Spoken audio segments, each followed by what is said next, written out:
Sup, Dark Avenger Inc. Plus, it's one half fat sack of comics here, Chloe, the geek chic comic mystique, and I'm bringing you a review today on Lot 13. Now, if you've ever read Lot 13 or you know anything about Lot 13, you know it is a very dark book. Like, for me, it's a dark book. I don't know about you guys if you've read anything darker than this, but it's very supernatural, paranormal, very weird. It's not for somebody who's easily grossed out, definitely, by the pages and just by the artwork. The artwork's really, really well done, but a lot of gross stuff in there, a lot of guts and gore and blood. If you have a weak stomach, I wouldn't recommend it. But if you like horror and you like gore and anything just creepy or paranormal, I'd recommend this book. It's really awesome. I'm reviewing issue 4 today. I probably should have said that earlier. And let me go ahead and show it to you. It's Lot 13, issue 4. Look at that cover. It's creepy. I'm not gonna lie. That's just scary. If stuff, like if little, this makes me think of what I guess I thought Cooties was when I was a kid. But it's definitely creepy. But issue number 4 took a turn to like crazy super paranormal Paradoxville. I don't even know how to describe that. But in issue 3, the last few pages, you see Ron, the father.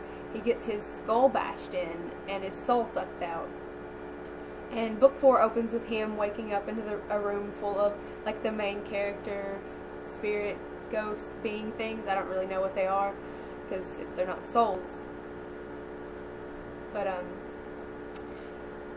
Ron thinks up this idea of, I don't want to be here. I want to fix it. I want to get out. I want to go back to my family. He thinks this idea of what if they can go back and start saving their lives before all of this stuff happened, before their souls were claimed for like the dark side or evil or whatever you want to call it.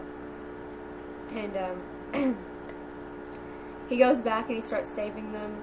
He goes back to the woman in the car, that rape scene, and he stops them before anything happens, which I didn't quite enjoy reliving that scene again, but I was glad to see like him save her like a hero kind of character. And I thought it was going to take a lighter turn and that Ron would go through and he would save everything, fix everything from the past, like free all their souls. And now I'm not sure. I'm just not sure by the ending. You kind of got that feeling or that thought when he went back into the woman's memories and saved her in the car, and she comes back and she kind of just like turns into this green glob of soul, and it's just like whoosh, and she's gone. And you think, oh, her soul's been freed, she's set free, and then he goes back to the family, the ones that were, I guess, taken to court for murder or suicide or something like that. And he helps them, he goes in, he avenges them before they get taken to the courthouse. They're still dead, and that whole scene was really disturbing. I didn't want to see, that was just tough to look at, that was tough to see. And like, he goes back and he avenges their death, I guess. He kills the people who are taking them and going to say, oh, this is a suicide or murder plot. But he goes back and you see him, he like runs the car into a horse, which I was like, oh, the poor horse. But then again, I'm like, oh, he's killing the bad guys, so it's okay. And then like the whole jail, and like it goes back to his family where they put them in the jail, which I thought was really weird. And they took his other daughter, his older daughter, what's her name, Jackie, and they get separated, and the whole jail cell and the whole courtroom just disappears after that, which I kind of think that might have helped some. He's like getting rid of the bad slowly but surely. And like the end of the book, I was really thoroughly confused. Like I'm like, kind of what happened, because the woman from the car scene's hovering over Jackie, and Jackie's like all torn out and opened up, and I don't even know what happened to her. I don't think I even want to know what happened to her.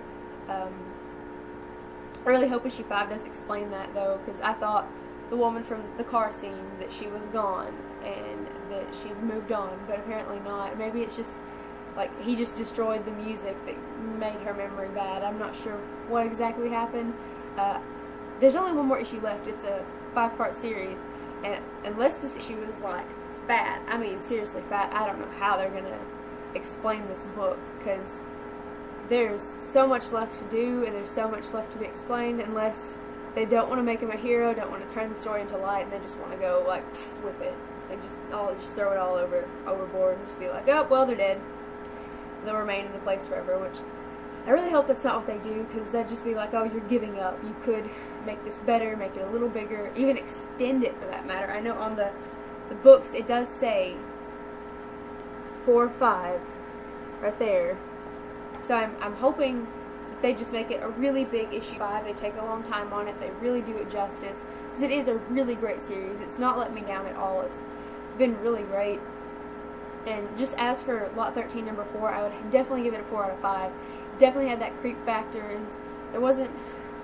don't want to give it a 5 because it's a little too out there, and I didn't love some of the things in there. I didn't want to relive the car scene, the rape scene again.